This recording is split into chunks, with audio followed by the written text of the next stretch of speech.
नमस्कार दोस्तों, स्वागत है एक और नई वीडियो में। दोस्तों आज हम आपको बताएंगे आरआरबी ग्रुप डी के most important previous year question के बारे में। यदि आप इस वीडियो को शुरू से अंत तक देख लेते हैं तो आरआरबी ग्रुप डी के एग्जाम में 2 से 3 क्वेश्चन जरूर इस वीडियो से रहेगा। तो दोस्तों चलते हैं सिंपल क्वेश्चन की तरफ। देखिए आज जो हम क्वेश्चन बताएंगे जो कि मोस्ट इम्पोर्टेंट क्वेश्चन है। यदि आप एक भी क्वेश्चन का आंसर जानते हैं तो उसका आंसर कमेंट बॉक्स में बताते चलिएगा। तो चलिए बढ़ते हैं क्वेश्चन नंबर 1 की तरफ। देखिए क्वेश्चन नंबर 1 में कहा गया कि ध्वनि की गति अधिकतम किस में होती है। ध्वनि की गति अधिकतम किस में होती है? ए में ठोस, बी में तरल, सी में गैस, डी में निर्वात। देखिए जो ध्वनि की गति सबसे अधिकतम होती है वो ठोस में होती है, इसलिए एक का सही जवाब ए हो जाएगा। ध्वनि की गति सबसे अधिक किस में होती है? तो ठोस में हो जाएगा। चलिए अगले क्वेश्चन का आंसर बताइए। क्वेश्चन नंबर 2 में कहा गया न्यूटन के प्रथम गति नियम को डैश कहा जाता है। न्यूटन के प्रथम गति नियम को क्या कहा जाता है? ए में जड़त्व का नियम, बी में बल का नियम, सी में अभिक्रिया का नियम, डी में ऊर्जा संरक्षण का नियम। देखिए न्यूटन के जो प्रथम नियम को कहते हैं वह जड़त्व का नियम भी कहते हैं। 2 का सही जवाब ये हो जाएगा। चलिए अगले क्वेश्चन का आंसर बताइए। क्वेश्चन नंबर 3 का आंसर बताइए कि द्रव्यमान का ऐसा मात्रक क्या होता है? द्रव्यमान का ऐसा मात्रक क्या होता है? ए में किलोग्राम, बी में ग्राम, सी में न्यूटन, डी में जूल। देखिए द्रव्यमान का जो ऐसा मात्रक होता है वह किलोग्राम यानी केजी होता है। 3 का राइट आंसर ये हो जाएगा। द्रव्यमान का ऐसा मात्रक किलोग्राम होता है। चलिए अगले क्वेश्चन का आंसर बताइए। क्वेश्चन नंबर 4 में ऊर्जा का ऐसा मात्रक क्या होता है? ऊर्जा का ऐसा मात्रक क्या होता है? ए में वाट, बी में न्यूटन, सी में जूल, डी में एम्पियर। देखिए ऊर्जा को जो ऐसा मात्रक होता है वह जूल होता है। 4 का राइट आंसर सी हो जाएगा। चलिए अगले क्वेश्चन का आंसर बताइए। क्वेश्चन नंबर 5 में कहा है कि चुंबकीय क्षेत्र की इकाई होती है। चुंबकीय क्षेत्र की इकाई होती है। ए में टेस्ला, बी में ओम, सी में फैराड, डी में जूल। देखिए चुंबकीय क्षेत्र की जो इकाई होती है वह टेस्ला होता है। 5 का राइट आंसर ये हो जाएगा। चुंबकीय क्षेत्र की इकाई क्या होती है? तो टेस्ला होता है। चलिए अगले क्वेश्चन का आंसर बताइए।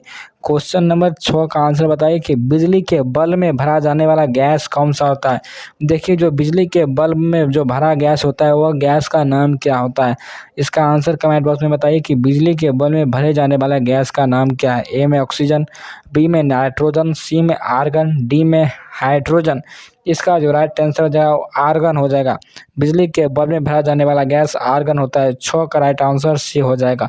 चलिए अगले क्वेश्चन का आंसर बताइए। क्वेश्चन नंबर 7 में कहा कि प्रकाश की गति अधिकतम किस माध्यम में होती है? कि मोस्ट इंपोर्टेंट क्वेश्चन, प्रकाश की गति अधिकतम किस माध्यम में होती है? ए में जल में, बी में कांच में, सी में निर्वात में, डी में वायु में।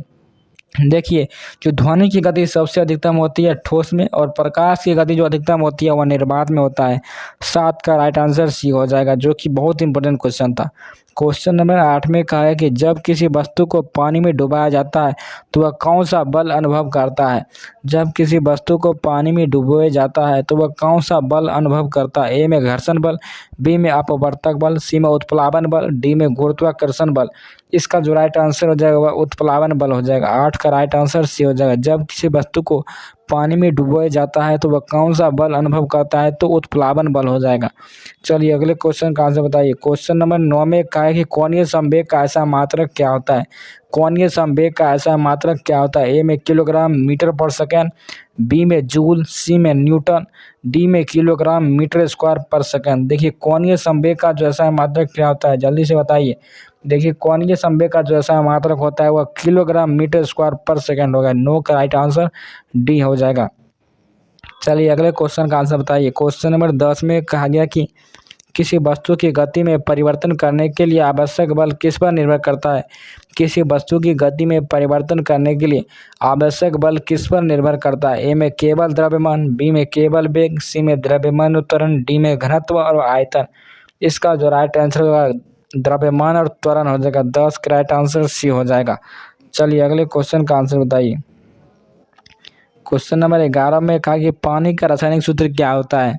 पानी का रासायनिक सूत्र क्या होता है? ए में H2O, बी में CO2, सी में NaCl, डी में H2SO4।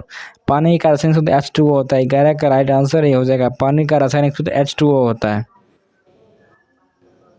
क्वेश्चन नंबर 12 में कहा गया कि अम्ल वर्षा में मुख्य रूप से कौन सा अम्ल होता है। अम्ल वर्षा में मुख्य रूप से कौन सा अम्ल होता है। ए में सल्फ्यूरिक अम्ल, बी में नाइट्रिक अम्ल, सी में हाइड्रोक्लोरिक अम्ल, डी में दोनों ए और बी। अम्ल वर्षा में मुख्य रूप से कौन सा अम्ल होता है। तो 12 का राइट आंसर हो जाएगा ए और बी, यानी सल्फ्यूरिक और नाइट्रिक अम्ल दोनों होता है। 12 का राइट आंसर डी हो जाएगा। क्वेश्चन नंबर 13 में क्या है कि शुष्क बर्फ किसका ठोस है। शुष्क बर्फ किसका ठोस है। ए में जल, बी में कार्बन डाइऑक्साइड, सी में नाइट्रोजन, डी में ऑक्सीजन। शुष्क बर्फ किसका ठोस है। 13 का राइट आंसर हो जाएगा बी, कार्बन डाइऑक्साइड। ठोस बर्फ किसका ठोस रूप है।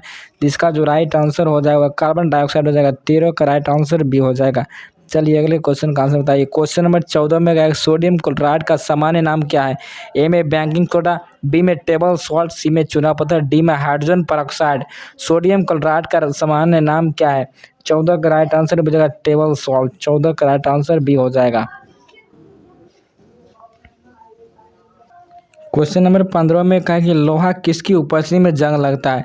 लोहा किसकी उपस्थिति में जंग लगता है। ए में केवल जल, बी में केवल ऑक्सीजन, सी में जल और ऑक्सीजन दोनों, डी में केवल नाइट्रोजन। लोहा किसकी उपस्थिति में जंग लगता है। इसका जो राइट आंसर जल और ऑक्सीजन दोनों। 15 का राइट आंसर सी हो जाएगा। लोहा किसकी उपस्थिति में जंग लगता है, तो जल और ऑक्सीजन दोनों की उपस्थिति में। चलिए अगले क्वेश्चन का आंसर बताइए। क्वेश्चन नंबर 16 में कहा है कि प्लास्टर ऑफ पेरिस का रासायनिक नाम क्या है। प्लास्टर ऑफ पेरिस का रासायनिक नाम क्या है। ए में कैल्शियम सल्फेट हेमीहाइड्रेट, बी में कैल्शियम कार्बोनेट, सी में कैल्शियम ऑक्साइड, डी में calcium chloride. Plaster of Paris का रासायनिक नाम क्या है। इसका जो right answer calcium sulphate hemihydrate हो जाएगा। 16 का राइट आंसर ये हो जाएगा। प्लास्टर ऑफ पेरिस का रासायनिक नाम कैल्शियम सल्फेट हेमीहाइड्रेट हो जाएगा। चलिए अगले क्वेश्चन का आंसर बताइए। क्वेश्चन नंबर 17 में कहा कि सबसे हल्का तत्व कौन सा है। ए में हाइड्रोजन, बी में हीलियम, सी में लिथियम, डी में ऑक्सीजन। सबसे हल्का तत्व कौन सा है। 17 का राइट आंसर ए हो जाएगा हाइड्रोजन। सबसे हल्का तत्व कौन सा है, तो हाइड्रोजन हो जाएगा। चलिए अगले क्वेश्चन का आंसर बताइए। क्वेश्चन नंबर 18 में सोने को गलाने के लिए कौन सा अम्ल प्रयोग किया जाता है। सोने को गलाने के लिए कौन सा अम्ल प्रयोग किया जाता है। ए में हाइड्रोक्लोरिक अम्ल, बी में नाइट्रिक अम्ल, सी में एक्वा रेजिया, डी में सल्फ्यूरिक अम्ल। सोने को गलाने के लिए कौन सा अम्ल प्रयोग किया जाता है। इसका सही जवाब हो जाएगा एक्वा रेजिया। 18 का राइट आंसर सी हो जाएगा। क्वेश्चन नंबर 19 का आंसर बताइए कि दूध में कौन सा कार्बोहाइड्रेट पाया जाता है। दूध में कौन सा कार्बोहाइड्रेट पाया जाता है। दूध में कौन सा कार्बोहाइड्रेट पाया जाता है। ए में ग्लूकोज, बी में फ्रुक्टोज, सी में लैक्टोज, डी में सुक्रोज। दूध में कौन सा कार्बोहाइड्रेट पाया जाता है, तो इसका जो राइट है लैक्टोज जाएगा। दूध में कौन सा कार्बोहाइड्रेट पाया जाता है, तो लैक्टोज जाएगा। 19 का राइट आंसर सी हो जाएगा। चलिए क्वेश्चन नंबर 20 का आंसर बताइए कि शुद्ध जल का पीएच मान कितना होता है। शुद्ध जल का पीएच मान कितना होता है। ए में 5, बी में 6, सी में 7, डी में 8। शुद्ध जल का जो पीएच मान होता है वह 7 होता है, इसलिए 20 का राइट आंसर सी हो जाएगा। चलिए क्वेश्चन नंबर 21 का आंसर बताइए। क्वेश्चन नंबर 21 में कहा कि मानव शरीर की सबसे बड़ी ग्रंथि कौन सी है। मानव शरीर की सबसे बड़ी ग्रंथि कौन सी है। ए में थायराइड, बी में यकृत या लीवर, सी में अग्नाशय या प्रेंक्रियास, डी में अधिवृक्क ग्रंथि। देखिए मानव शरीर की जो सबसे बड़ी ग्रंथि है वह यकृत या लीवर है, जो कि मोस्ट इंपोर्टेंट क्वेश्चन है। मानव शरीर की सबसे बड़ी ग्रंथि कौन सी है, तो यकृत या लीवर है। 21 का राइट आंसर बी हो जाएगा। चलिए अगले क्वेश्चन का आंसर बताइए कमेंट बॉक्स में। क्वेश्चन नंबर 22 का आंसर बताइए कि रक्त में ऑक्सीजन ले जाने वाला तत्व कौन सा है। रक्त में ऑक्सीजन ले जाने वाला तत्व कौन सा। ए में तांबा, बी में लोहा, सी में कैल्शियम, डी में जस्ता। रक्त में ऑक्सीजन ले जाने वाला तत्व कौन सा है। 22 का राइट आंसर हो जाएगा। जल्दी से बताइए। 22 का आंसर लोहा हो जाएगा। रक्त में ऑक्सीजन ले जाने वाला तत्व कौन सा है, तो लोहा हो जाएगा। 22 का राइट आंसर बी हो जाएगा। चलिए अगले क्वेश्चन का आंसर बताइए। क्वेश्चन नंबर 23 में का इंसुलिन हार्मोन का उत्पादन कौन करता है। इंसुलिन हार्मोन का उत्पादन कौन करता है। ए में लीवर, बी में अग्नाशय, सी में हृदय, डी में गुर्दा। गुर्दा यानी यकृत, जिसे लीवर भी कहते हैं।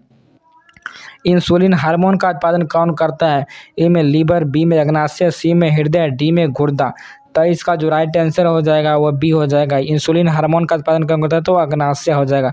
तो इसका राइट आंसर बी हो जाएगा। चलिए अगले क्वेश्चन का आंसर बताइए। क्वेश्चन नंबर 24 में कहा गया कि कौन सा विटामिन धूप में से प्राप्त होता है। कौन सा विटामिन धूप से प्राप्त होता है।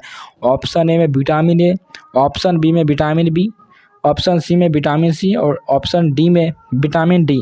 देखिए धूप में जो प्राप्त होता है वो विटामिन डी होता है। कौन सा विटामिन धूप में प्राप्त होता है? तो विटामिन डी हो जाएगा। 24 का राइट आंसर डी हो जाएगा। चलिए आज के वीडियो के सबसे इंपॉर्टेंट और लास्ट क्वेश्चन की ओर बढ़ते हैं। क्वेश्चन नंबर 25 में पाचन क्रिया में सहायता करने वाला एंजाइम कौन सा है? पाचन क्रिया में सहायता करने वाला एंजाइम कौन सा? ए में एमाइलेज, बी में पेप्सिन, सी में लाइपेज, डी में सभी। पाचन क्रिया में सहायता करने वाला एंजाइम कौन सा है? 25 का राइट आंसर का सभी, यानी एमाइलेज, पेप्सिन और लाइपेज सभी हो जाएगा। पाचन क्रिया में सहायता करने वाला एंजाइम कौन सा है? तो एमाइलेज हो जाएगा, पेप्सिन और लाइपेज हो जाएगा। इसका राइट आंसर सभी हो जाएगा। दोस्तों इस वीडियो में हमने 25 इंपॉर्टेंट क्वेश्चन पर डिस्कस किए जो कि most important previous year question था आरआरबी ग्रुप डी के हिसाब से। दोस्तों यदि आप हमारा इसके साथ से रोज़ जुड़ते हैं तो आपको आरआरबी ग्रुप डी के एग्जाम में एक भी क्वेश्चन बाहर नहीं जाने देंगे। दोस्तों मिलते हैं नेक्स्ट वीडियो में, तब तक के लिए जय हिंद जय भारत।